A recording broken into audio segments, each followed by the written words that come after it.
Riavana malala mpifaliana trana zontsika miona toy zao fampizara mofinaina mandray ny efatra tsara ho antsika koa sakafom-panao antsika. Ianareo zay voantso ho an'i Jesosy Kristy maran'Andriamanitra sady voantso ny masina ho aminareo ny fahasoavana sy ny fiadanana avy amin'Andriamanitra raintsika sy Jesosy Kristy Tompo. Amen. Alasinainy 4 May 2022 ibanjinantsika lohahevitra hoe mampahery ny fanahy masina. Andeha riavana idera sy ankalaza an'Andriamanitra isika. Andriamanitro, tafatoetra ny foko, ny fanahiko ny hira sy ankalaza.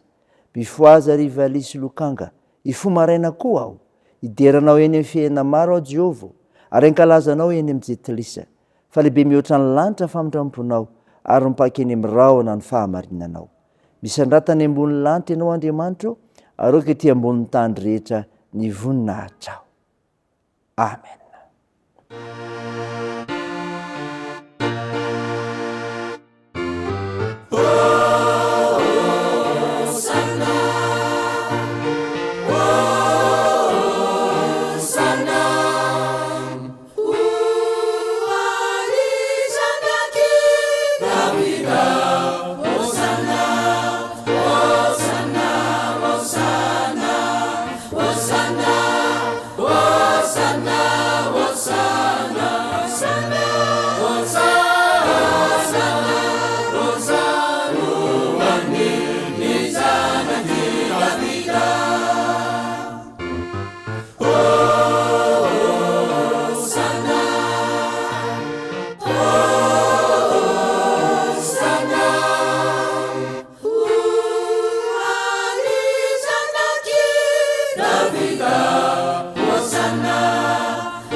Sana,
andeha hivavaka isika. Ry Jehovah Andriamanitra arainay io, Andriamanitra mpaneho fahagagahana eo amin'ny fiainanay ianao.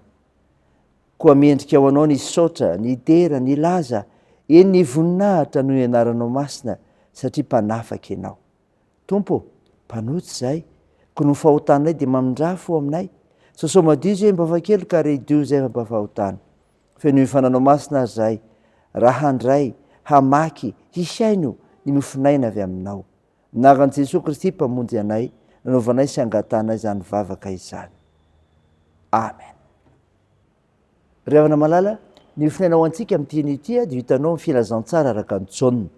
Jaona toko voalohany ka ny 2:30 ka hatramin'ny 4:30. Mivaky toy izao aminaran'i Jesosy. Ary Jaona nanambara ka nanao hoe, izaho nahita ny fananidina avy any an-danitra tahaka ny voromailala ka nitoetra teo ambony, ary izao tsy nalala azy, fa izay naniraka hanao batisa amin'ny rano laza tamiko hoe, izay ho hitanao idinany fanahy sy hitoerany dia izy no mpanao batisa amin'ny fanahy masina. Ary nahita aho ka dia nanambara fa izy no zanak'Andriamanitra. Amen. Ray masino, manamasinanay amin'ny fahamarinana, ny teninao ny fahamarinana. Amen. Ry havana malala, ho aminao ny fiadana avy amin'ilay Jesosy Kristy mpamonjy antsika ka hitombo anatinao amin'ny farinesinao ny tenin'Andriamanitra ilay mofinaina sakafom-panao anao. Ny finaina vakina tamintsika teo ry havana, Jaona toko voalohany 2:30 ka hatramin'ny 4:30 dia milaza nanambarany Jaona mpanao batisa any Jesosy izay naneho ny tena vavolombelon'i Jesosy Kristy. Izany ry havana, maneho ny vavolombelon'i Jesosy Kristy. Fa inona tokoa no lazainy eto? Nahita izay naseho an'Andriamanitra taminy. Izany ry havana. Veriberina matetika amin'ny filazana fa vavolombelona nahita maso izay zavatra naseho an'Andriamanitra taminy Jaona. Izao nahita ny fananidina avy tany an-danitra tahaka ny voromailala ka mitoetra teo amboniny, 2:30. Toizany izany fijorono vavolombelona izany ka ho indray izy. Ary nahita aho ka dia nanambara fa izy ny zanak'Andriamanitra, 2:30. Ary izany ny ilazantsika ry havana fa ny fijorono vavolombelona dia miorina amin'ny fahitana sy ny fahatsapana izay rehetra efa naseho an'Andriamanitra momba an'i Jesosy Kristy sy ny asa amin'ny fanahy masina. Andriamanitra no mampahalala an'i Jesosy amintsika mba inontsika azy. Jereo fa na Jaona mpanao batisa aza dia niaiky fa tsy nalala azy raha tsy nampahafantarin'Andriamanitra. Ny tena vavolombelon' Jesosy Kristy koa ry havana dia izao, ny rahany anambara izay hitany. Raha ny soratra masina no dinihana dia tsy afa-misaraka eo amin'ny fijorono vavolombelona ny fiantsoana sy ny fandrahana. Maro amin'ireo olona anantsoan'Andriamanitra no naneho ny fahitana aloha, ary orinan'izany dia misy tenin'Andriamanitra mibaikina maniraka izay antsony. Andriamanitra mihitsy eto izany no naniraka azy hanambara izay rehetra hitany, araka amin'ny voasoratra hoe, izay naniraka ahy hanao batisa amin'ny rano, milaza an'Andriamanitra izany, no milaza tamiko hoe, izay ho hitanao idinany fanahy sy toerany, dia izy mpanao batisa amin'ny fanahy masina. Araka izany ry havana malala, ny tena vavolombelona dia izay rehetra efa nanambaran'Andriamanitra ny tenany sy nandre ny feony ary ny rahany hanambara fa Jesosy Kristy no zanak'Andriamanitra. Ianao koa ry havana, fa narehinao, fa nandrainao mitsoroa ho vavolombelon'i Jesosy Kristy, fa izy ilay zanak'Andriamanitra marina, mahazanak'Andriamanitra anao koa, ka azonao manambara izany ampiarabelona aminao eo amin'ny fiainanao. Teo an'Andriamanitra ny voninahitra. Amen. Andeha vavaka isika. Andriamanitra, misaotra no mofinaina nomenao anay izay milaza ny amin'ny nanambarany Jaona mpanao batisa an'i Jesosy, ka izy ny vavolombelona nahita ary ny raha nanambara izany koa. Tompo, mivavaka aminao izay ho an'ny firenenay. Hiasa mahery aminay ny fananao masina, hitondra famonjena ho anay, indrindra anatin'izao fifidianana sy olom-bavam-bahoaka izao.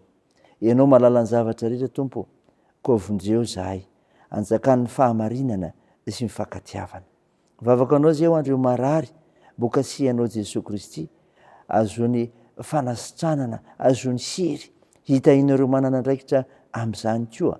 Ampinoninao ireo manamanjo, anohanareo marefo sikolona sy ireo sahirana, atao io ny fihazakazahanay, ny asa fivelomanay, fikasanay, ny fianarana, ny vavakay, dia ataony amin'ny anaran'i Jesosy Kristy mpamonjy anay, izay efa nampianatra anay koa, ny vavaka manao hoe, ranay eo izay any an-danitra, ho masinana eny ianaranao, ho tonga anie ny fanjakanao, ataony sitraponao ety an-tany ho takiny any an-danitra. Meo any an'izy ianona sahaza ao anay ary mamela ny erikay tahaka ny namelanay izay merika taminay, ary aza mitondra anay amin'ny fakapanahy fa manafahanay amin'ny ratsy, fahanao ny fanjakana sy ny hery ary ny voninahitra marak'izay. Amen. Raisa finoana riavana nitsodrana tolotra anao aminaran'i Jesosy Kristy hoery ho anao fiarovana ho anao koa. Hitanao ny Jehovah ka hiaro anao, ampamirapiritra ny tavany aminao ny Jehovah ka mindra fo aminao, hananitra ny tavany aminao ny Jehovah ka mihainao ny fiadanana. Amen. Teo an'Andriamanitra ery ihany ny voninahitra amin'ny anaran'ny Ray sy ny Zanaka ary ny Fanahy Masina.